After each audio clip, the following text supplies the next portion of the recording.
Hello and welcome to this talk on careers in counselling and the Masters in Counselling at Bangor University. My name's Professor Faye Short. I'm a lecturer at Bangor University in the School of Human and Behavioural Sciences. My background is in psychology and counselling, so the training that I deliver very much focuses on both of those areas. Today I'd like to talk to you a little bit about the roadmap to counselling, the journey to becoming a qualified counsellor. In talking to you about that, I want to talk about careers in counselling, what the demand is, where careers are likely to take you, a little bit about how you become recognised as a counsellor, that formal counselling recognition, and then we're going to talk more specifically about the master's course in counselling at Bangor University, the structure of that course, how the course runs, what you can expect to experience within the course. Let's get started by thinking about careers in counselling. There is absolutely no doubt that this is an expanding field with increasing demand. People are in demand for therapists. Evidence suggests that 1 in 6 adults experienced a common mental disorder like depression or anxiety in the past week. This is telling us that actually anxiety, depression and other associated mental disorders are widespread in our communities, and that help for any mental difficulties that people are experiencing is extremely in demand. Having said this, I would not like to give the impression that because there is a huge demand for therapists, there are loads of opportunities for jobs working as therapists. The reality is that it's still a very competitive market. There are lots of graduates coming from counselling courses, and services that offer therapy are incredibly stretched. So if you think about the NHS Primary Mental Health Service and the services that it provides, it's still incredibly challenging to get a counsellor, even though there are lots of people needing counselling. What we are seeing is an increase in people willing to pay for counselling. So personally, I'm seeing a huge increase in the demand for private therapists and a growth in that particular market with lots more people setting up in private counselling. But it is still a competitive area, and whether you're looking for a job working for an organisation like the NHS or maybe a charitable organisation delivering counselling, or if you're planning on setting up independently, you still need to be able to evidence that excellent range of skills and knowledge to be the best that you can in order to be successful in that career. And that's why it's so important to make sure that you have an excellent foundation in training that gives you a wide range of skills so that you can be as successful as possible in obtaining a job in counselling or setting up privately in counselling, and then working with vulnerable clients to be the very best that you can to help these individuals. I'd like to now tell you a little bit about the details, because if you've tried to Google how do I become a counsellor, you've probably realised it's a little bit complicated. And I'm sorry about that. The fact is that unfortunately in the UK it is a little bit complicated, and that's because the way protected titles work in the UK. So let me explain what I mean. If you wanted to be a counselling psychologist or a clinical psychologist, that is what's known as a protected title. That means you are not allowed to just call yourself a counselling psychologist. You can't just set up in practice and say, hey, I'm a counselling psychologist, come and see me. You actually have to register with the Healthcare Professions Council in order to be able to use that title. And in order to be able to register successfully with the HCPC, the Healthcare Professions Council, you have to hold a doctorate in counselling or clinical psychology. So if you want to be a counselling psychologist, you will need to get onto a doctorate programme, be accepted onto a doctorate programme in counselling psychology, complete that programme and then register with the HCPC to be a counselling psychologist. That is a legal requirement. You would be breaking the law if you called yourself a counselling psychologist without doing that. Now, in order to get onto a counselling psychology doctorate, usually the minimum requirement is that you have a degree in psychology that is BPS recognised. So you need what's known as Graduate Basis for Chartership, GBC, with the British Psychological Society. That's really the essential entry criteria. But the reality is it's quite competitive to get onto a doctorate in counselling psychology or a doctorate in clinical psychology. And so what we do find is lots of applicants who want to be a counselling psychologist start off by doing a master's in counselling. That gives them more experience, it gives them more training, it gives them that edge above somebody who's just got a psychology degree. And a master's in counselling that also has a placement gives them real world experience of being a counsellor. So if you're thinking of a career eventually becoming a counselling psychologist, you can apply if you've just got the psychology degree. However, we would probably see most applicants having something more, maybe experience in the field, maybe have worked as an assistant counselling psychologist or a clinical psychologist, or holding a master's in a related field. So being able to do an MSc in counselling with a placement may give a real advantage to applicants. And some of our own graduates have gone on to complete a counselling psychology doctorate after completing our MSc in counselling. So what about just counsellor then? Or if you want to be a psychotherapist, what about those titles? Well, first of all, let me just say at the moment in the UK, the British Association for Counsellors and Psychotherapists do not distinguish between counsellor and psychotherapist. They basically mean exactly the same thing. So we don't have any distinction between them officially according to the British Association for Counselling and Psychotherapists. This may change in the future, but I'm just letting you know the way it is at this moment. In addition, those two titles are not protected titles in the UK. What this means is legally, you can just call yourself a counsellor if you like. So basically, I could get myself a sign that says counsellor, face short, put it on a wall. I mean, technically I am a counsellor, I'm qualified as a counsellor, but if I wasn't, I could just put it on the wall and say, right, I'm going to start seeing clients now and I'm going to be a counsellor. Because it's not protected, which means that I wouldn't be breaking the law by calling myself a counsellor in the same way as I would if I called myself a GP or a dentist or a clinical psychologist or a counselling psychologist. It's not legally protected. Having said that, you're probably going to find it pretty hard to find any kind of employment or to get insurance if you are completely unqualified, you're not a member of any professional organisations, you've not gained any qualifications in counselling. You're probably going to find it really hard for anybody to actually give you a job as a counsellor, or if you wanted to practice privately, to get insurance to do that. So the reality is you probably do still need a qualification. What we really encourage you to think about is if you're thinking of becoming a counsellor or psychotherapist, aiming for a diploma level qualification as a bare minimum. The master's takes you above that. And also looking at a qualification that enables you to become a member of a counselling organisation. The BACP, the British Association for Counselling and Psychotherapy, is probably the biggest counselling organisation in the UK. It's not the only one. There's also others like the UKCP. There's also counselling organisations that are specific to certain types of counselling, say purely for person-centred therapy or purely for cognitive behaviour therapy. But the biggest general counselling organisation is probably the BACP, the British Association for Counselling and Psychotherapy. The Masters in Counselling at Bangor University, that has a placement embedded within it, will qualify you to practice and to join the BACP. So you will be able to become a member of the BACP through this Masters programme. And for us, that's an important criteria because that means that we're demonstrating that our course is aligned with the BACP's criteria for practice, but also that our graduates are able to apply to become a registered member of the BACP. And that then puts them on the voluntary register of counsellors in the UK.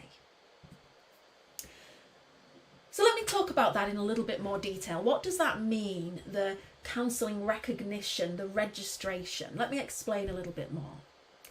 First of all, the course at Bangor, the MSc in Counselling at Bangor University, meets all of the requirements of the British Association of Counselling and Psychotherapy, the BACP.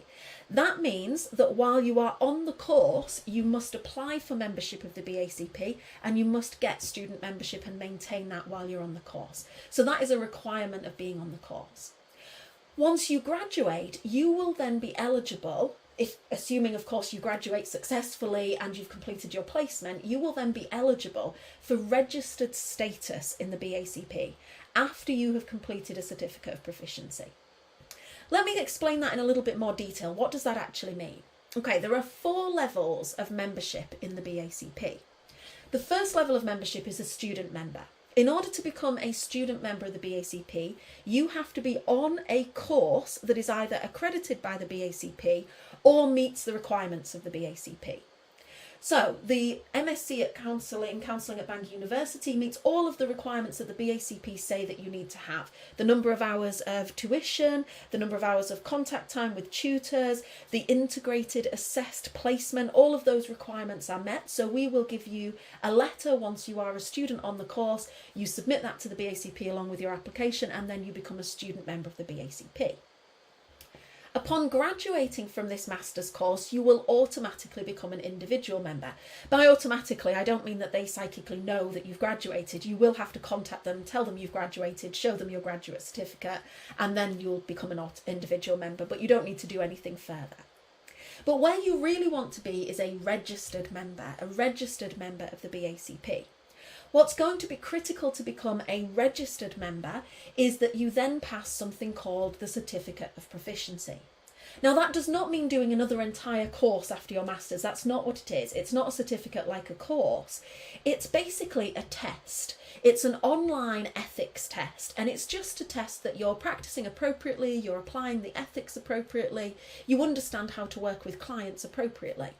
It's free to take. Basically, all you do, once you're an individual member, you contact the BACP, you book your test, you do it online. At the moment, you can do it from your own home. You don't have to go anywhere to do it. You sit the test, you answer the questions. They're mainly multiple choice questions. And then once you've passed the test, you would then become a registered member. That means that you will be listed on the BACP's register of counsellors, and that will enable you, if you're in private practice, to advertise that you are a counsellor looking for clients, or if you are working for an organisation, when you're applying for jobs, you can say, I am a registered member of the BACP. That's usually the entry point for the career. So that's usually what jobs are looking for when they want somebody to begin their career in counselling. So what then is an accredited member? An accredited member is really a badge of seniority. An accredited member is somebody who has qualified, graduated, they've then worked for some time in the field, maybe a couple of years in the field, and they've gained additional hours. So to become an accredited member, you have to have 450 hours of practice with clients. But a large number of those hours have to happen after you have graduated. So you couldn't just be on your course and do 450 hours while you're on the course. You would need to then graduate and do those postgraduate hours. So to become an accredited member, you then need to go on and do this much larger bulk of work, these extra hours that demonstrate not just that you've qualified, but that you've been working in the field for some time and that you've gained some seniority, that you are more experienced, and so on. So lots of people think accredited course means you become an accredited member. That's not true. An accredited course means that you become a registered member when you leave. You then have to do some postgraduate hours. You pull together a portfolio, you evidence that you have been practicing effectively for some time, and then you can apply to become an accredited member. So accredited member is that badge of seniority. So just to clarify, the MSc in Counselling at Bangor University enables you to become an individual member as soon as you graduate, and then you do the Certificate of Proficiency online ethics test, and that enables you to then become the registered member, which is your goal place for entering the field and starting to work as a counsellor. So let's take a little closer look at the MSc in Counselling at Bangor then. First of all, I want to focus on that MSc bit, the Masters in Science. So a Masters in Science means that the course has a scientific foundation. That's as opposed to a Masters in Arts, which means that it has an arts-based foundation. Now, we are not suggesting for one moment that one of those is better than the other. They are both of equal value. They are both master's level qualifications. That's a level 7 qualification. It's high standard of academic work, absolutely. They do, however, have a slightly different focus. A Masters in Science means that the course has a scientific foundation and that students on the course are trained in the science of whatever that field is. So in this case, students on our Masters in Counselling are trained in the science of psychology and counselling. The reason that we think that's really important is that counselling as a field is recognising more and more the importance of a scientific empirical base. And what you see in lots of job adverts today for counsellors is it will say they want counsellors who are evidence-based practitioners, who have an empirical understanding of the research and theory of counselling. That's because they want people who are going to do the kind of counselling that has already been tested and we know it is effective in the real world. So that scientific empirical base is really valued in a lot of employment opportunities. In order to make sure our graduates are able to do that when they complete the course, we want to train them in reading and critically understanding counselling research. That means that they can then read the latest cutting edge work in counselling and think, how can I apply this in my practice to really benefit my clients? That's what we want to be able to train our students to do. It also means you can read some papers, maybe some pseudoscience, and think, do you know what? They're saying that we should do this in counselling, but actually there's no real evidence to say that we should, and in fact it could be dangerous. So you're able to be more discriminatory and you're able to look at the actual evidence that supports the practice that you do. Most importantly, you're also able to recognise the limitations of science, the limitations of evidence, and we explore that on the course as well, where it's important to build on our intuition, where it's important to think of the client as an individual rather than a statistic. So we look at it from all angles. We give you that basis in science so that you have an understanding there, but we also recognise where that's limited. And of course our Masters in Counselling, Masters in Science in Counselling, gives you an opportunity to engage in some research. So you are actively involved in that side of the counselling and psychotherapy community. You're contributing to that knowledge base that can enhance future counselling, can enhance future therapy for clients. Let me now talk you through the structure of the MSc in Counselling. I want to explain to you what it actually looks like on the programme. We offer this programme in two ways. It can either be taken full-time or part-time. So I'm going to start by talking to you about full-time study. If you decide to study the Masters in Counselling full-time, then you would cover that course over 2 years. For us, this really gives you enough time to be able to get your foundation training in counselling, to get to grips with all of the counselling theory, the psychology behind the counselling theory, to get to grips with any training that you might need in research, and then still have time to do your full placement and your full research project. We are aware that there are courses out there that offer a Masters in Counselling in 1 year full-time, and we completely appreciate that those are fantastic courses and may suit you. For us, we like to accept students who perhaps don't have a background in counselling or don't have a background in research. So we're happy to accept students who don't already arrive with us with prior training in those areas to an extensive degree. So for some courses, for some masters, they will expect you, if they're a science-based masters, they'll expect you to have already done a science-based undergraduate degree to make sure that you've already got that research training, and they might expect you to have already done a 1 year intermediate course in counselling. The reason they expect that is because as soon as you start the course, you're going to have to get straight out on placement, straight out getting your research done and designed, and start immediately working on those things. We do things a little bit differently. We prefer to give you time to be able to bed in, time to engage in that self-awareness, that reflection, time to really start to understand and process what you are learning.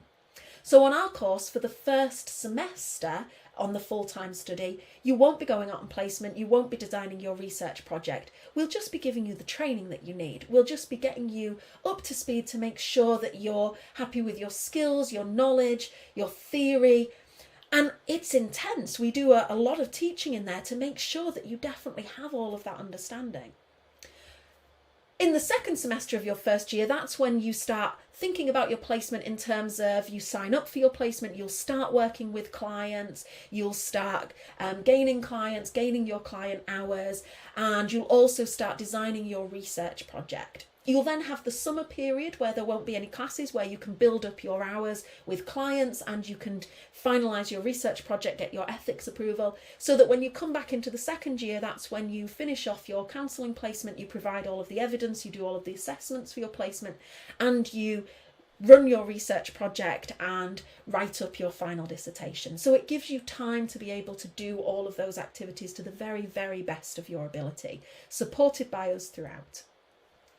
So in the first year then, that's when we do all of the core counselling training. And what we do for that first year is everybody takes the same classes, so there's no options in that first year, because we know that you have a set curriculum that you need to cover in order to be able to go on and work with clients. So for that first year, you will be in class with the whole cohort all taking the same thing. And in that first year, we try to restrict classes to the first half of the week. This frees up the second half of the week for you to engage in independent study, for you to do your assignments, for you to do your reading, for you to do any placement work. So in semester 1 to start finding a placement, in semester 2 to start working with clients. So that second half of the week is really for those purposes. So throughout your entire first year, the first half of the week is when you have your classes, the second half of the week is free for you to work on other things. We also really understand that people may have other obligations. They may be carers, they may need to work part-time, and it just gives you that freedom to know when you need to be in class and when you're not. I must stress though that this is a full-time programme, so it's not the case that because you're only in classes for 2.5 days a week, for example, that means that the rest of the week you can be working full-time. Because actually the rest of the week you are going to need to spend reading, writing assignments, doing your placement work, and if you've got no time in the rest of the week, you are going to really struggle to be able to do that. The 2 days when you're in classes are intense. They are long days because we squeeze all of your classes into those 2 days to free up the rest of the week so that you can have that flexibility. But it does mean that the rest of the week needs to be used to some extent for that. Now, some of our students are doing a full-time course and are still able to work part-time, have caring responsibilities, and they balance their time really well. Other students might find that more difficult. So it really depends on you as an individual and how you manage your time. If you do feel that actually full-time study isn't for you, you have lots of other obligations in your life and it's not going to be feasible for you to study full-time on this course, then we also have the option of studying part-time for 4 years. This gives you an even longer time frame in which to complete your research work and your placement hours, and that's perfect if you have other commitments, perhaps caring commitments or work commitments that mean you can't commit to studying full-time on the course. If you're studying part-time, the course runs over 4 years. For the first year, you attend classes for 1 day a week. For the second year, you attend classes for 1 day a week, but a different day. And then in the third year, it will depend on which modules you've selected. So it will depend whether you choose a module that runs on 1 day or another day, because all of the modules run at slightly different times depending on which ones you've chosen. And then in your fourth year, everybody again takes the same modules, and that will be the 1 day a week. So what this means is that you're pretty much going to be looking at a day a week throughout the course. Now, of course, that is only the contact hours. There is going to be a need to be doing some additional study on top of that, but it's certainly not going to be as much as a full-time course. It's going to be approximately half of what you would expect a full-time course to be. For all students on all structures of the course, whether it's part-time or full-time, there is also additional drop-in sessions that are available if you need further study support. So they will be available to students if they need it, and that might be on other days, but it might be available remotely so that you can call in online, so that you don't need to come into Bangor if you need to take advantage of those additional drop-in sessions for study support. So let's take a little look now in a bit more detail about our ethos, our approach to counselling. What are the principles that we teach on the MSc in counselling? First of all, we teach in adult counselling. So we are looking at working with adults over the age of 18 years. Now, lots of individuals are interested in potentially working with children as a counsellor. What we tend to find is that the training for working with children tends to be more postgraduate training. So most people who end up working with children and qualifying to work with children actually do a standard master's looking at adult counselling and then go on to do some postgraduate additional specialist training looking at working with children. And in fact, if you look at a lot of the courses across the UK that train you to work with children, they actually only accept already qualified counsellors because it is classed as top-up training to specialise in working with children. Our course is also very holistic. That means that yes, we focus a lot on training you to work with clients in the room, but we also are preparing you to take an active role as members of the professional counselling community. That means we do more than just train you for work in the room with the client, because we believe that counselling is more than that. Counselling is also interacting with other professionals to provide holistic support for your client. Your client may be also working with a social worker or a probation officer or a clinical psychologist, and you need to be aware of those different areas and how you can support the client in a more holistic way. You need to be aware of your client, not just from the counselling side of things, but as somebody who's come from a certain culture and a certain social background. And having that more holistic view of your client is really important. You need to be aware of the other elements of the work in counselling, the research work that happens that helps push counselling forward and break new barriers to develop new counselling interventions. We want you to be aware of all of the other stuff that happens in supporting new counsellors, supporting each other as counsellors, engaging in supervision to help each other become better counsellors. So it's not just what happens in the room with the client, it's all of those other aspects that feed into it. The philosophical orientation on this course is integrative, and that means that we draw on several different therapies and several different approaches, and we integrate them together into one way of working with clients. So we draw on the humanistic approach and person-centered therapy, the psychodynamic approach and psychoanalytic therapy, the cognitive approach and cognitive therapy, and the behavioural approach and behaviour therapy. And from those 4 pillars, we integrate all of the concepts to create one set of therapeutic principles. So I'm now going to talk you through the way we approach counselling on this course. First of all, we believe that a relationship between the therapist and the client, which incorporates the core conditions, will provide a framework for therapeutic work leading to change. So what we mean by that is, at the heart of our counselling training is that relationship between therapist and client. That is the most important part, and that's where we start all of our training. I mentioned the core conditions here, and if you're already familiar with Carl Rogers' work, you'll know that those core conditions are things like empathy, being non-judgmental, being honest and open with your clients. And that's really the heart of that relationship, which is what we're exploring here. And we believe that that relationship is what starts any therapeutic work. You need that relationship first, and everything else that you do can build from that relationship. This is essentially the humanistic approach and person-centered therapy. And so on this master's course, the first thing that we teach you is the humanistic approach, the psychology behind the humanistic approach, and person-centered therapy, how you can work with clients in a person-centered way. Our second principle is that thoughts, feelings, and behaviour, the big triage of thoughts, what you think, how you feel, and how you behave, all of those things reflect past patterns of relating. What this means is the way you think, feel, and behave now is because of the way you have related to people throughout your life. So perhaps in childhood, your early relationships with parental figures, with caregivers, perhaps sibling relationships, your early friendships, the relationships that developed throughout your life, through adolescence, through early sexual relationships, early relationships with lovers and friends. All of those relationships, all of those patterns of relating are probably still happening now, and they can be reformed. So perhaps there has been a very negative pattern of relating. Perhaps somebody who feels very intimidated by others, or feels that they're not as good as other people, or they have low self-esteem, and they have a pattern of relating that reflects that.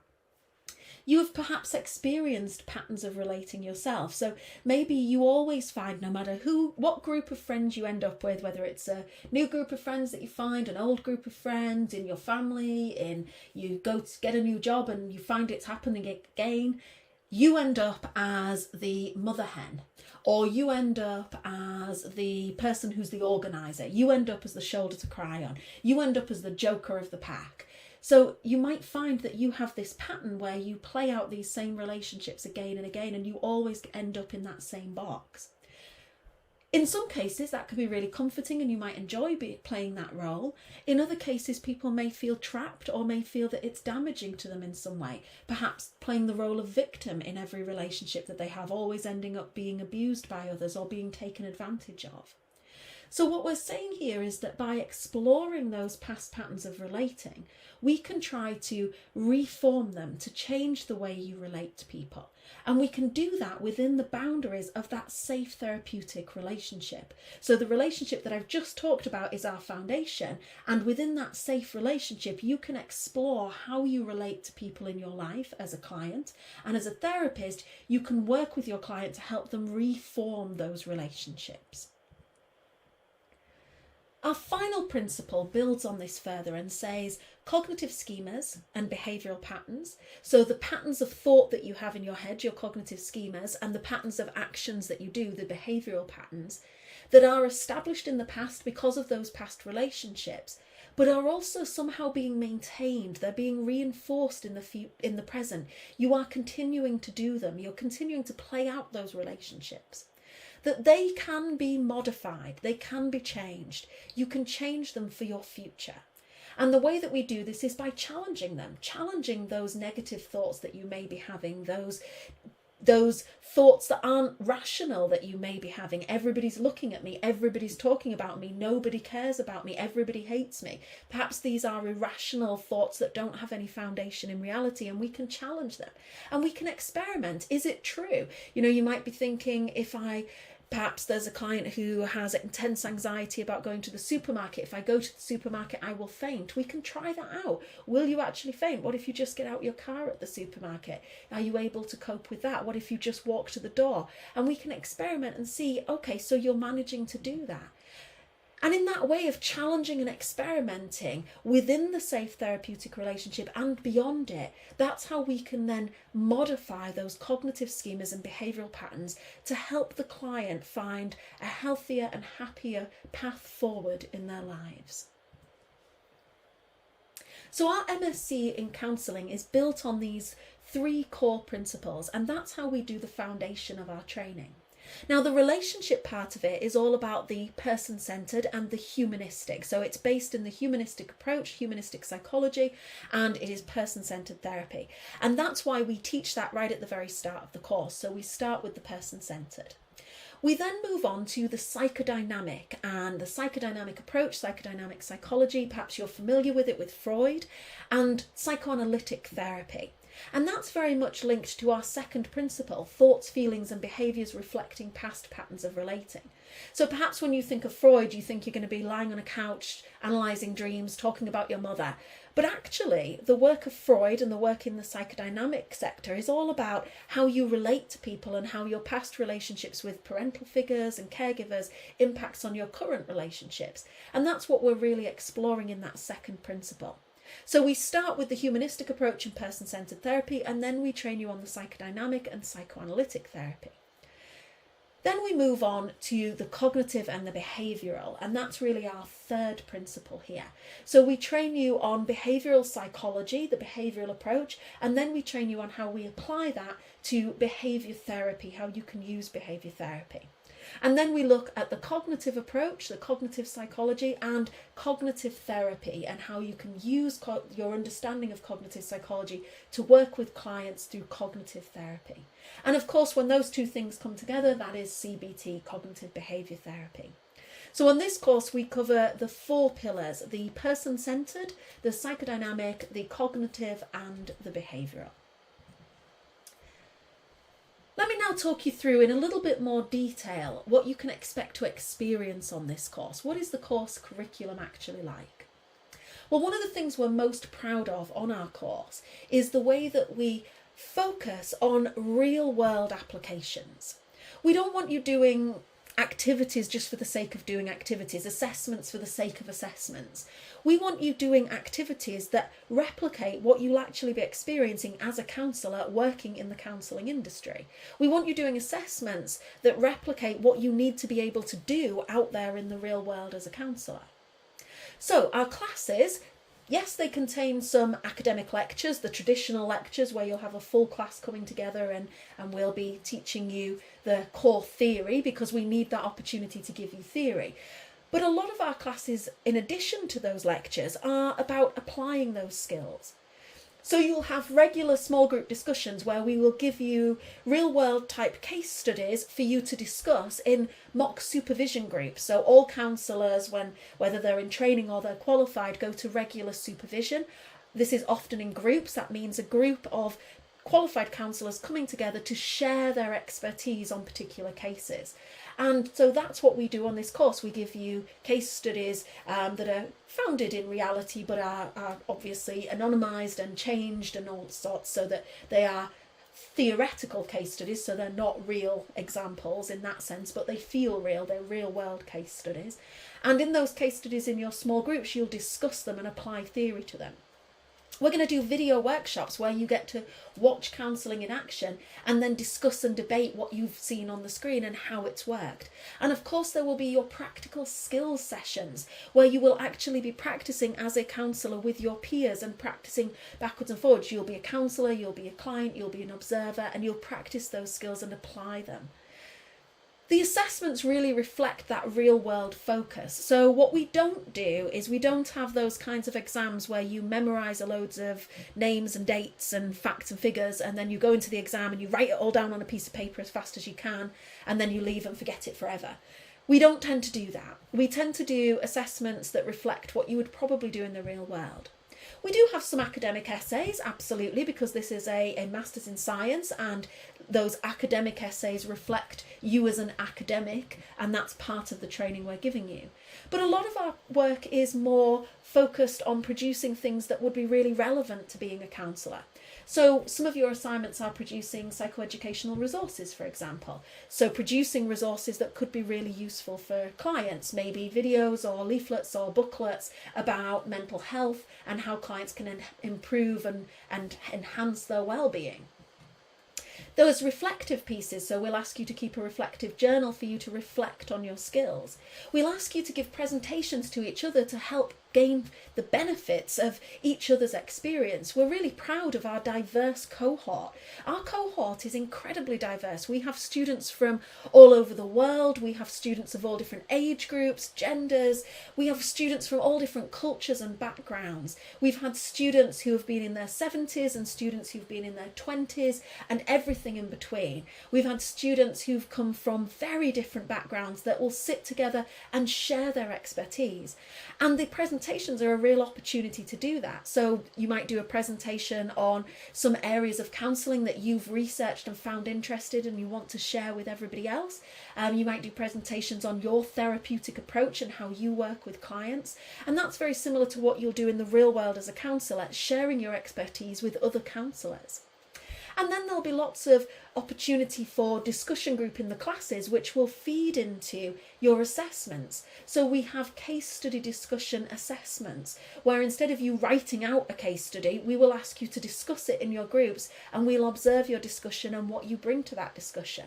And that gives us an opportunity to observe your skills in engaging with others, those communication skills that are so important to a counsellor, alongside the skills of being able to understand and interpret and work with a case study.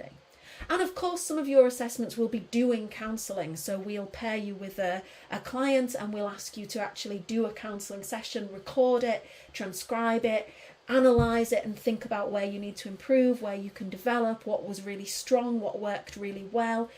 And that assessment will be a real world kind of assessment on how to be a counsellor. So lots of diversity in our classes and our assessments, but all of them thinking towards the real world of training you to actually work with clients. Let's take a closer look at our curriculum across the 2 stages. Just to explain what I mean about the 2 stages, the programme is split into these 2 halves. The first half, stage 1, that is where you do your core training in being a counsellor.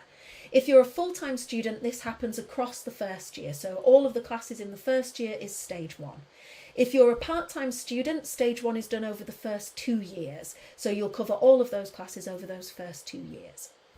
Stage 2 then is when you can specialise, you can choose your own topics to study, your own modules to study, and also when you do your research project and you do your placement. So let's look at those 2 stages in a bit more detail. Stage 1 is the core training in counselling. This is where you're going to do modules training you in empirical research skills. Now, we sometimes get students on this course who have never done research before and they're quite scared of what this might mean. How do I do statistics, that kind of thing. If you've never done research before, don't worry. We will be taking you right back to the start. We'll be training you on how to find a research paper, how to read a research paper, how to do appropriate referencing, how to do a literature review, how to then gather data, what different kinds of studies are, how to analyse that data. We'll talk you through the whole thing. If you've never done research before, you might need to put a bit more work into this particular area than somebody who's coming here from a research background. I mean, that's obvious, but it might be that your strength lies in the counselling skills side of it and the communication skills. Maybe you've more experience there, so you wouldn't have to work as hard there as somebody who perhaps has a research background but hasn't done as much on communication skills. So it balances out across the cohort. Different people come with different strengths. If you're coming here and you have studied research before and you're thinking, oh, I hated it, I hated studying research, I found it really, really difficult, again, please don't worry. Again, we go back to the beginning, we go back to basics. And this is a perfect opportunity for you to refresh yourself. You'll probably find as you go through it that it all starts to click. Your previous training, you remember bits of it, and now it's not as difficult because you've had a foundation before and you're starting to catch up on some of these concepts. If you're coming here and you're amazing at research, you've got a background in research, you don't have any concerns about this, fantastic. This is an area of the course where you maybe don't need to put as much work in, which frees you up to put more work into the areas of the course that perhaps you're not as strong. Maybe you haven't got as much knowledge about the mental health and well-being or the therapeutic process, or maybe your communication skills need a bit more work. So it means that you can coast a little bit more in those areas because you've already got those skills, but focus a little bit more on the others. And to be honest, when it comes to research, it's always worth having a reminder about these areas anyway, no matter how much you feel like you've done it lots before. Every time I go back and look over the research skills information, I always remember something that I'd forgotten since the last time I'd considered it. Another modules that we would do is your communication and counselling skills module. So you'll do counselling skills and then advanced counselling skills modules. Those modules are very much designed to train you in the skills of working one-to-one with a client. And we're going to look at that both in person and remote. So you'll look at how to work with a client in the room, and you'll also look at how to work with a client over the telephone, video call, those kinds of remote therapy methods. You'll also look at more advanced counselling skills with diverse populations, so how to work with clients, perhaps clients who are older, clients who are coming from different cultures, coming from different backgrounds, coming with different intellectual abilities. So you're looking at that diversity within counselling. We then have a module on therapeutic process and context. This is really the foundation of counselling, what sits at its heart. We're going to talk about things like ethics. We're going to talk about legal things. So the law around counselling, when do you have to disclose? Do you have to tell the police immediately if someone says that someone confesses to murder in a counselling session? Do you have to contact the police if someone confesses that they know about a terrorist act that's going to happen? So we're going to look at the law around it. We're going to look at the ethical framework. We're going to look at boundaries. What about crossing boundaries, and where do you place your boundaries? Is it okay to be friends with somebody who's a client on Facebook? Is it okay to accept a gift from a client? We're going to look at all those boundary issues and the controversies that are sitting within them.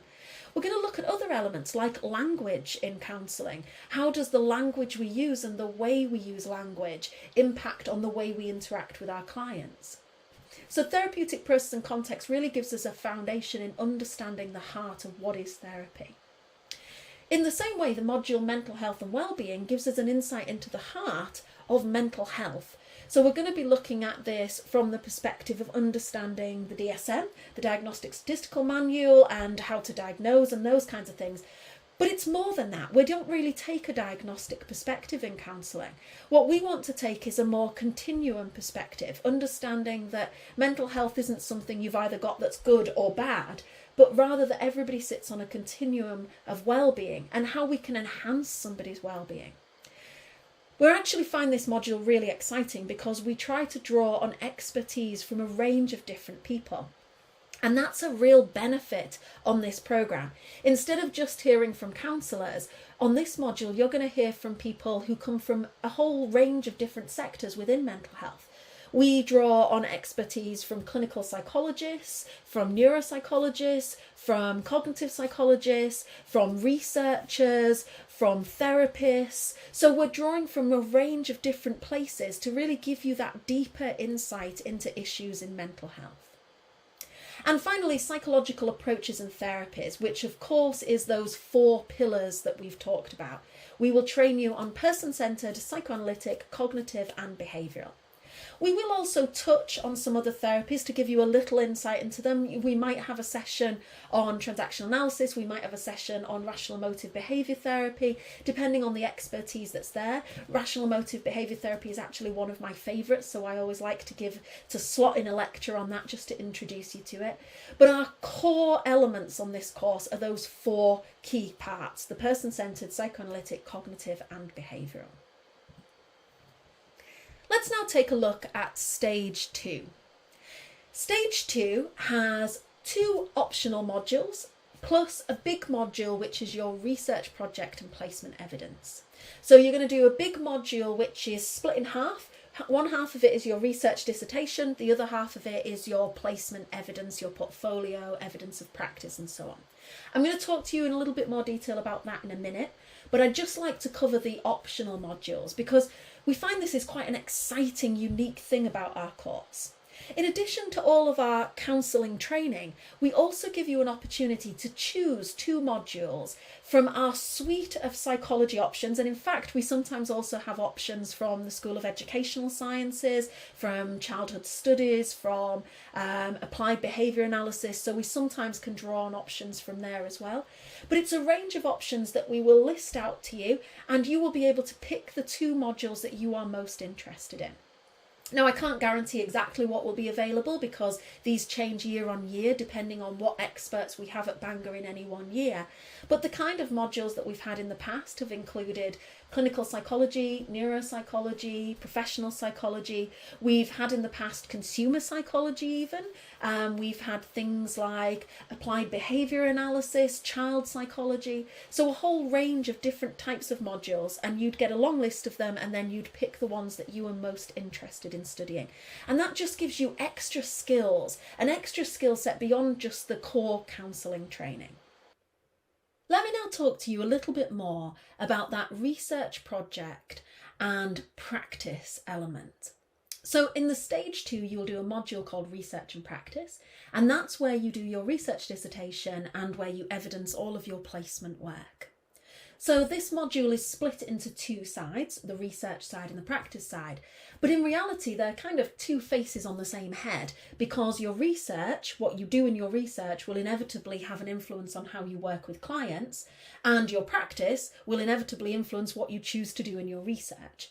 But for simplicity for this explanation, let me look at them separately.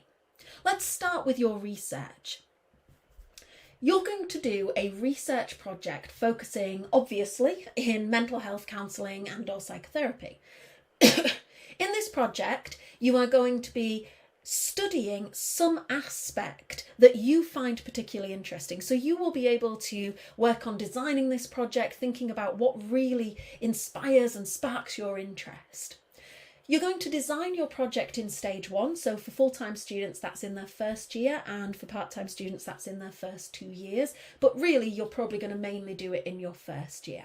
So that project design stage, we're going to give you time to have training in that first year, and then by the end of the first year to have come up with a project, to have come up with a proposal for what you're going to do for your final project. If you're a full-time student, then over that summer before the start of your second year, you will get ethical approval, and then in your second year you'll conduct your actual research and write up your dissertation. If you're a part-time student, you've got a bit longer to do that, so by the end of first year you should have a good idea what your project's going to be, but you've got a bit longer to refine it if you wish, to get your ethics, or to even start data collection and do it over a longer time period. This time frame really gives you lots of time to train in research methods before starting the project, lots of time to be able to work on that project. There's a whole range of different projects that students have done in the past, from exploring self-care in trainee counsellors to looking at how virtual reality can help people manage their anxiety, to looking at how interacting with your pet dog, maybe walking your dog, grooming your dog, can help to manage mental health difficulties. And really, we allow students to explore what their interests are in. Students can work independently on their project, but we really encourage them to think about teaming up with others and creating little research labs so that they can do bigger projects, they can gather more data. But it's entirely the student's choice, and they can make decisions throughout the process as to what they would like to study, what kind of research they want to do, and who they would like to work with in order to do that research. There's also the practice side of this module. Now, practice usually means an assessed counselling placement. So we assume that everybody who's coming on the Masters in Counselling is going to be doing a counselling placement.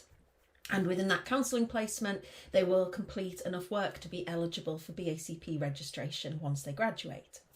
However, it does happen occasionally that somebody may be doing a Masters like this and decide that counselling isn't for them, but they're partway through the Masters and would still like to complete their Masters. Perhaps there are other issues that arise for them where there isn't the time available for them to be able to do the counselling placement, or health issues that prevent them from doing the counselling placement. So we do have an alternative route just in case something happens, so that nobody gets partway through the Masters and feels that they've wasted their time and they're unable to actually gain a Masters at all. We have an alternative route. We don't recruit to it. It is just there in case of any issues for anybody on placement, so that they don't lose the opportunity to still gain a Masters. So if somebody does not complete the assessed counselling placement, they would still engage in professional practice. So they would do everything else on the Masters in exactly the same way, all of the modules, all of the training, they would do the research project. But instead of the counselling placement, they would instead do a 50-hour placement in any of the helping professions. So this would still be them graduating with a Masters in Counselling with a placement element. It just wouldn't be the full counselling placement required by the BACP. And the kind of work that they might do for those 50 hours is, it could be some counselling. Maybe they've already done some counselling before they decide to switch to the alternative route. Could be mentoring, could be support work, could be administrative work in a helping capacity, creative work, maybe producing self-help resources for an organisation or helping an organisation to run a conference. So basically anything that involves professional practice in one of the helping professions. Most students, in fact almost all students, however, will complete the assessed counselling placement. And the assessed counselling placement includes all of the following. Firstly, it is 100 hours of adult counselling. Now by that what I mean is that you would have to see adult clients in one-to-one counselling sessions for a minimum of 100 hours. Now you can't count hours where the client doesn't show up, for example. It has to be hours that they've actually had. And you can't count support work that isn't contracted counselling. So if you're on a telephone helpline that isn't actually a contracted counselling relationship, you wouldn't be able to count those hours. If you were working for an organisation and you were doing mentoring or support work, you wouldn't be able to count that as counselling. It has to be 100 hours of adult counselling. For every hour that you're on placement, you will also need supervision. So for every month that you're on placement, you will also need a minimum of an hour and a half supervision. Now this does increase if you are seeing more clients, but generally we find that for most students, an hour and a half supervision is sufficient. In addition to that, you will need 15 hours of personal therapy. Now that can be taken at any point during the course. So from the day you start the course to the day you submit all of your portfolios for your assessed counselling placement, anytime within that period you can get those 15 hours of personal therapy. And we very much leave that to you so that you can choose personal therapist that fits with your style of working. We don't assign you a therapist, we don't require you to go to a specific type of therapy. As long as it aligns with the course in general, then we're perfectly happy for you to find your own therapist. Of course, we provide some support. We signpost where you can look for therapists and help you with that if you need support, but it's very much your decision. In addition to those elements, you will also do 10 to 20 hours of mentoring. Now, this is a really unique element on our course, and we think it's a really beneficial one. What this means is that as a first year student coming into the course, and this is whether you're part-time or full-time, you will be assigned a mentor, and that mentor will be someone who's in the second stage of the course, and they will provide you with between 10 and 20 hours of individual mentoring. So they'll provide you with time with them to be able to talk about any issues you're having on the course, any concerns you're having about practice. They will support you and guide you as you get into the course and as you start looking for your placement. So that'll be an hour a week over 10 weeks, but it can extend beyond that if needed, up to 20 hours as a maximum. So this mentoring then means that the students coming in have the benefit of that individual who's got experience, has just been there and gone through this process, and can really help support them. It also means that as you progress through the programme, once you get to stage 2, which for our full-time students is their second year, for our part-time students it's their 4th year, once you get to that point, we will then give you mentoring training. So we'll train you up to be a mentor, and then we will assign you a mentee to work with for between 10 and 20 hours. So you get the benefit on both sides of this. You get the benefit of support from a mentor when you come into the programme, and then you actually get trained to be a mentor, and you get up to 20 hours of experience of mentoring. So when you graduate, you can then put on your CV, I have been trained, in addition to all my counselling training, I've been trained to be a mentor, and I've got 20 hours of experience of mentoring trainee counsellors. Alongside all of this, we also require you to do 30 hours of work-based learning. This is in line with the guidelines and guidance from the BACP, so you do 30 hours of work-based learning. Now, what we mean by work-based learning is anything that sits around counselling. So not the actual counselling itself, but all of the other stuff that counsellors would usually get involved with and be a part of. So it might be that at your placement organisation, you can do some administrative work in the office and learn about how we process clients, how we maybe market to new clients. Maybe your organisation is a charity and they're applying for funding, and you can be involved in applying for the funding bids. It could be that it's producing resources for clients, so producing booklets that would help clients engage with certain mental health exercises. It could be producing guides for trainee counsellors and supporting your colleagues in that way. So it could be anything along those lines. We've had in the past students have run mindfulness events for the organisation, so they've helped to organise the mindfulness event and advertise it, get people in. They've organised a mindfulness practitioner to come and deliver it. We've had students who have helped to organise the annual NHS counselling conference, biannual, they run it every 2 years. We had students come in and help to organise that. So lots of different opportunities out there in placement. In addition, we have some opportunities at the university for work-based learning. So you can get involved with being on our conference organising team for the annual conference that we run here on our course. So every year, as part of your research, you will be taking part in an annual conference. Right at the very end of the course, in the end of your final year, you will present your research findings to your cohort and to other people who we invite in to attend the conference. And in order to run that conference, we need a conference team, a team of people who will organise the whole thing. And so we have a team of students who volunteer to do this, and they count this as their work-based learning hours. In addition, we are launching a new academic journal at the university. This journal will specifically publish research done by student counsellors. So it is specifically for students, their dissertation research usually, to publish.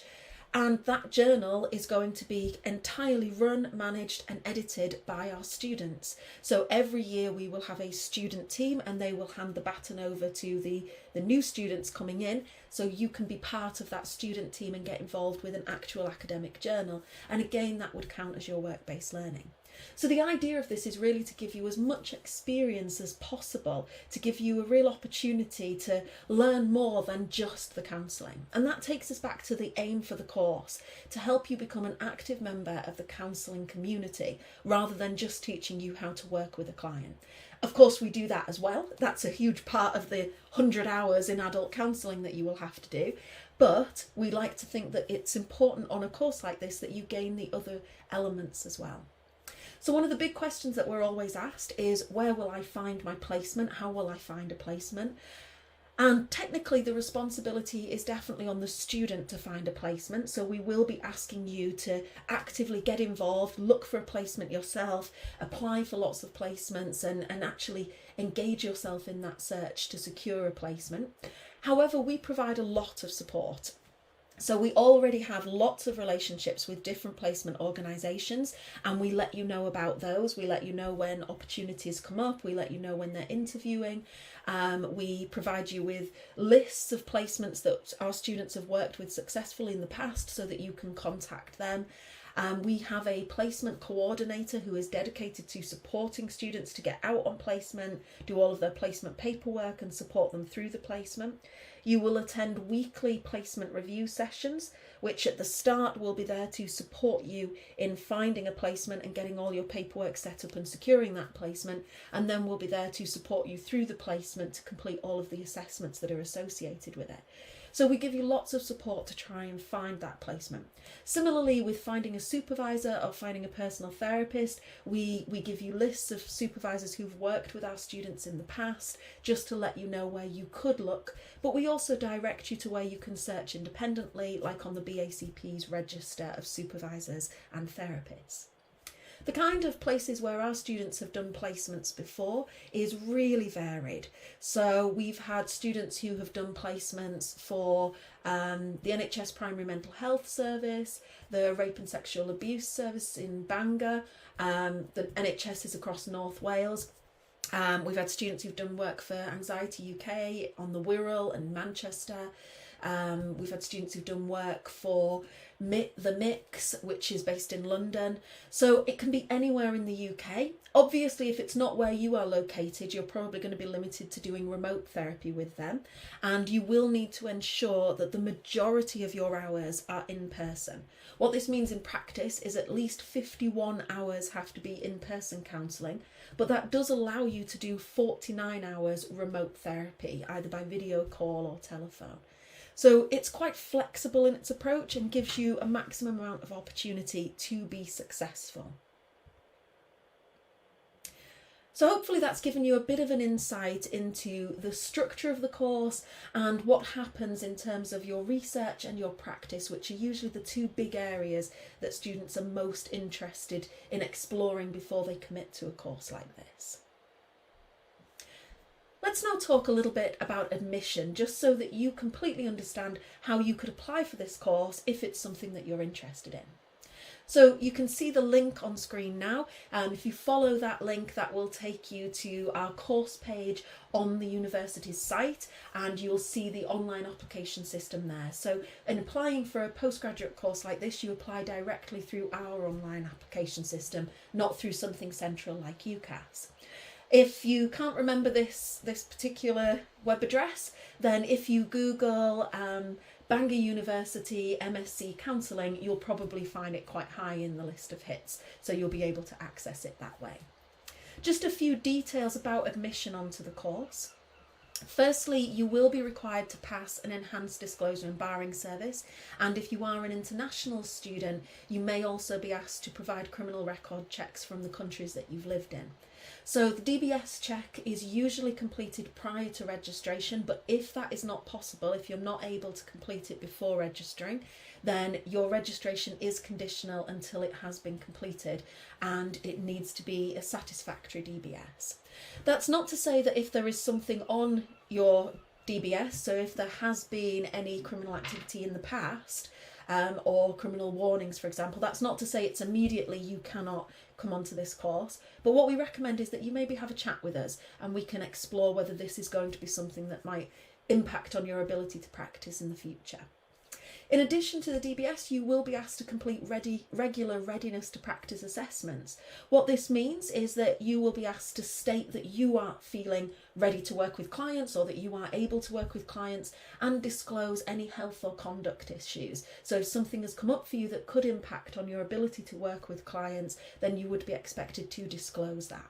Again, having a health issue, or indeed a mental health issue, or a history of mental health issues, or a diagnosis, does not prevent you from becoming a counsellor. In fact, some of the best counsellors I know have had mental health diagnoses in the past. But again, we would encourage you to disclose those and have a chat with us.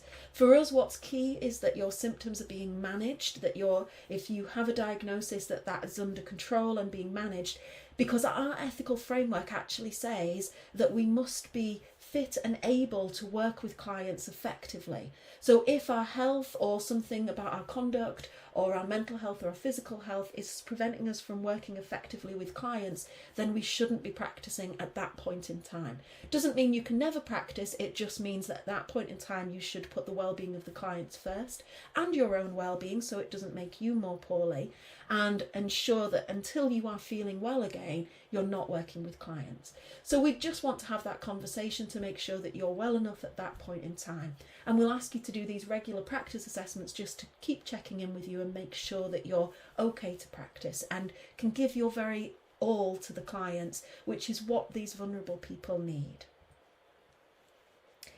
Entry onto the course is actually really flexible. So if you have a 2-1 or above in an undergraduate degree in a related subject, then you will meet the entry criteria. So what we mean by a related subject is obviously counselling, that's very related. If you have a psychology degree, that could be psychology, just a straight psychology, neuropsychology, clinical psychology, counselling psychology, anything along those lines would be considered a related degree.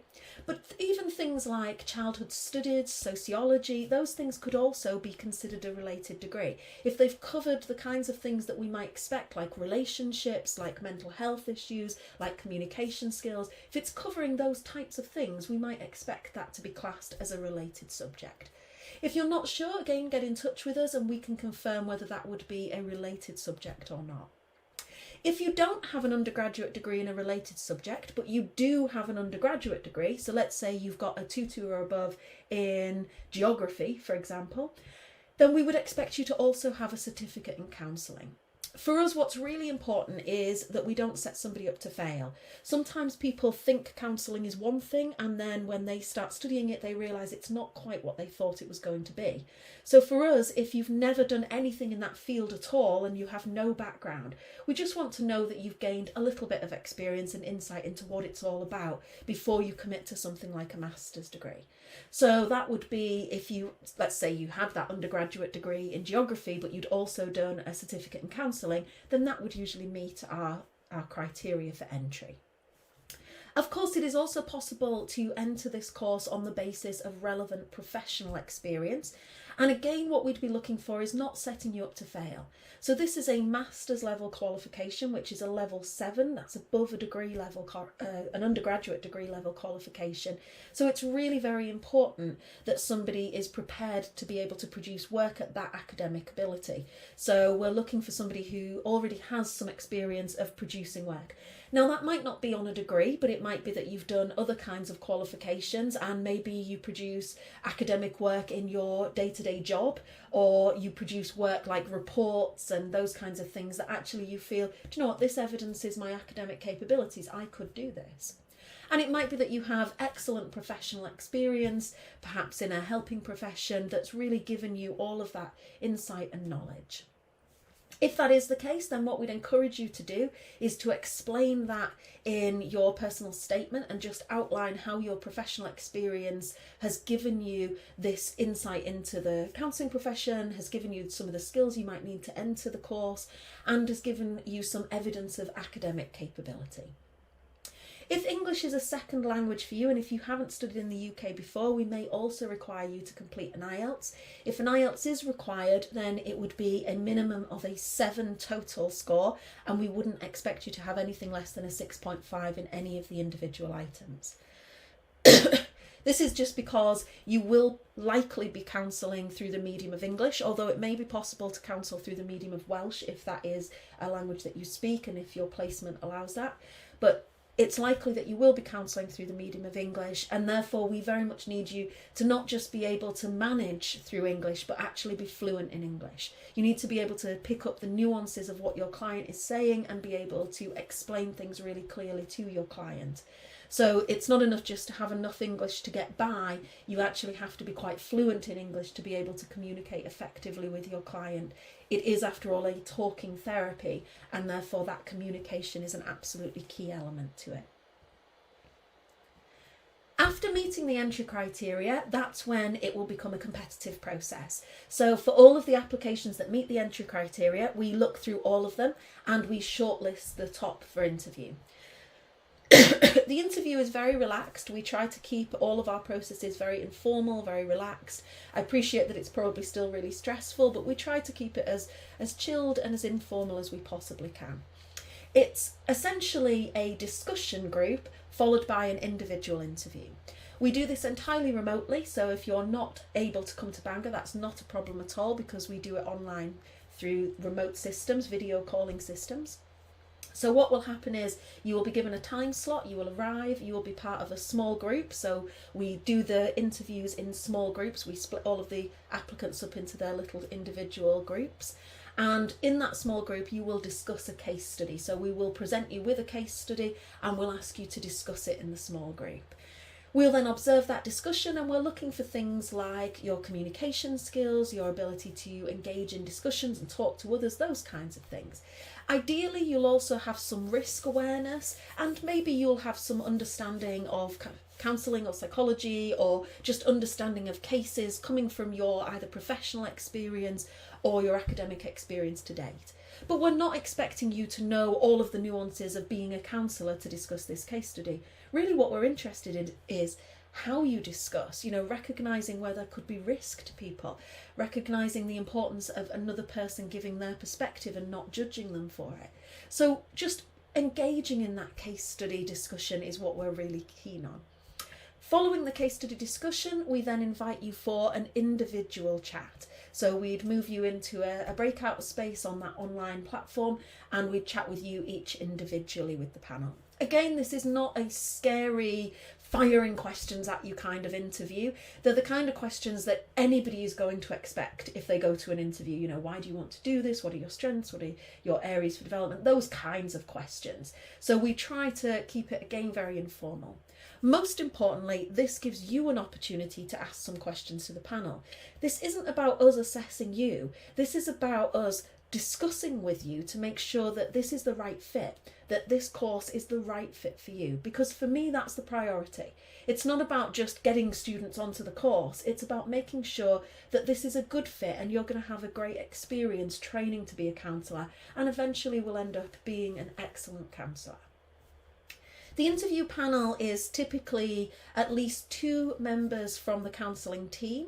That may include myself as the course director, may include the placement coordinator. It could also on the panel include placement providers or service users, but we'll confirm that closer to the date of the panel depending on who is available at that point in time. If you are interested in doing some reading before starting the course, then we would recommend the following 2 books. One of them is the Publication Manual of the American Psychological Association, that's the 7th edition. If you've never done any kind of work in psychology before, I strongly recommend purchasing this book because it will give you a real insight into how we write as psychologists, how we reference, how we cite academic works, how we engage with academic works. It will show you how to write a research report in the correct format, all of those really key things. So it'll be a really valuable guide for your entire masters. It's really important that you get the 7th edition, and if you are a student who studied psychology before and had a previous edition, it's important that you become aware of what the differences are in the 7th edition. So the 7th edition came out, I want to say 2020, but it was around that time, and in that 7th edition they have some new elements, and I think it actually makes things easier. So the referencing and citations is a little bit simpler in some places, and that's the edition that we grade to and align to, so please do make sure that you're up to date with that edition. Of course, if you're interested in doing some reading before starting the course, it makes sense that you'd want to read some stuff about counselling. So we would usually recommend the Core Approaches in Counselling and Psychotherapy, which is my own textbook. The reason I recommend that is I know it inside out, of course, and in knowing it inside out, I actually wrote it to align with the programme that we teach. So it has all of the content for the foundation of counselling, ethics, all of that kind of stuff, and then it covers those 4 core approaches. So the Humanistic with person-centred therapy, Psychodynamic, Psychoanalytic therapy, the cognitive, and the Behavioural. If you are able to get a second-hand copy of that book, or if it's available cheap, then I'd encourage you buying it. We have lots of copies in our library, and if you're a Bangor University student, you can borrow it from there. It might be that it's available in other libraries, so feel free to borrow it rather than buying it. If Amazon have done that thing where they've cranked up the price, or whichever bookseller you're going to, other booksellers are available, of course, and we'd always encourage going to small businesses and private booksellers if possible. But if you can't find this for a reasonable price, please don't feel that this is absolutely obligated. You do not have to buy this textbook. It's a good textbook for the course, but actually there are other textbooks that are great too. So what you're looking for, if this textbook isn't available to you, is any kind of textbook that gives you an overview in counselling and ideally covers the person-centred, some psychodynamic, cognitive and behavioural, or some mix of those. There's a book by Jared Corey, and that book is, I think it's called just Counselling and Psychotherapy or something like that, but that book is just as good and gives you an overview of the different theories in counselling. Similarly, if you are particularly interested in one of those areas of counselling, then I would encourage you to read a little bit more into that, whether that's the cognitive or the behavioural. In particular, I would strongly encourage you to start thinking about reading some original work by Carl Rogers. So person-centred therapy is obviously one that we would very much encourage, so client-centred therapy. So please do read some original work by Carl Rogers. His books usually are small paperback books that you can read in bed without dropping it, like those giant textbooks that break your nose if you drop it while you're reading it on your back in bed. They're usually little books. They're written in a way that is very digestible and engageable, so I would encourage you to get some original work by Carl Rogers if you can. And this really brings me to the end of my introduction to counselling, and in particular the MSc in counselling. So just to sum up, I want to give you a little overview of what you get from this particular counselling course. Obviously, all of the core knowledge in counselling. That's really important to me, that you have a good foundation that gives you an understanding of counselling and how to work with clients. And it's across those 4 core areas, the person-centred, the psychodynamic, the cognitive and the behavioural. So we're not just looking at one aspect, we're giving you all the skills you need to be an integrative counsellor. In addition, we base all of this on a foundation in psychology. So we don't just give you an understanding of what techniques to use in the room with the client or how to relate to the client. We also look at human nature from a psychological perspective so that you really understand what's happening for your client. So for example, when you think about cognitive behaviour therapy, when we talk about cognitive therapy and behavioural therapy, we don't just tell you the techniques to use in those therapies, we also tell you the underlying psychology and why those techniques are effective. Linking into that, we train you in empirical research skills, and that includes both training you to be able to engage with research that already exists, to read that research, understand that research, and training you to be able to do your own research so that you are actually contributing to the ongoing knowledge base in counselling. Plus, we have an integrated placement where you can actually work with real clients doing counselling, and all of the other elements that sit with that, like being supervised, like getting personal therapy and being able to do that work-based learning. So that integrated placement that will be assessed to evidence so that you can show that you have met all of the competencies required to be a counsellor. Plus, we train you to be a mentor alongside training you to be a counsellor, and you get some mentoring experience to be able to add that to your CV. Plus, you get that extra credit in those specialised areas by doing those 2 optional modules outside of counselling, but still within psychology, which could be in a whole range of different areas depending on your area of interest. So in return for all of those aspects on the course, what do we want from you? Well, for us, it is all about commitment, dedication, focus, and enthusiasm.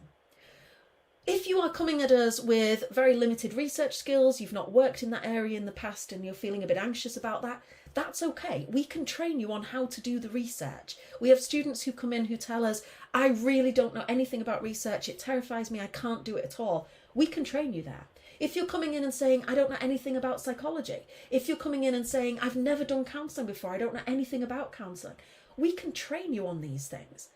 But we can only train you on these things if we have your commitment, if you are dedicated to working hard on the programme, if you are focused on the programme, if you are enthusiastic about helping people. And that last part, enthusiastic about helping people, to me that is absolutely key. It's one of the things that I really focus on when I'm interviewing students to come onto the course. It's one of the things that we really look for as we're working with students on the course. And for our graduates, it's one of the things that I often put on their references. This person is committed to helping people. They are enthusiastic about helping people. They are dedicated to making people's lives better. That for me is the heart of being a counsellor, wanting to help other people. That brings me to the end of my talk today, and I hope that it's been useful. We started off thinking a little bit about careers in counselling. I tried to explain a little bit about being recognised as a counsellor, particularly with focus on the BACP and how their system works and the different levels of membership. So hopefully that's given you a bit of an insight into careers in counselling.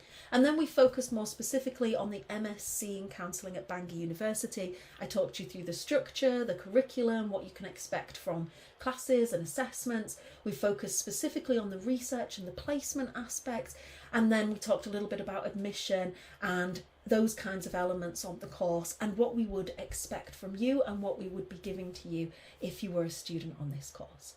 Hopefully that's been helpful for you to give you some guidance, but if you do have any further questions, then please do get in touch with us at Bangor University. We're always very happy to answer questions by email or arrange a chat on a video call chat or a telephone call chat, just to reassure you, answer any questions that you have, and make sure that this is the right fit for you if you're thinking of applying.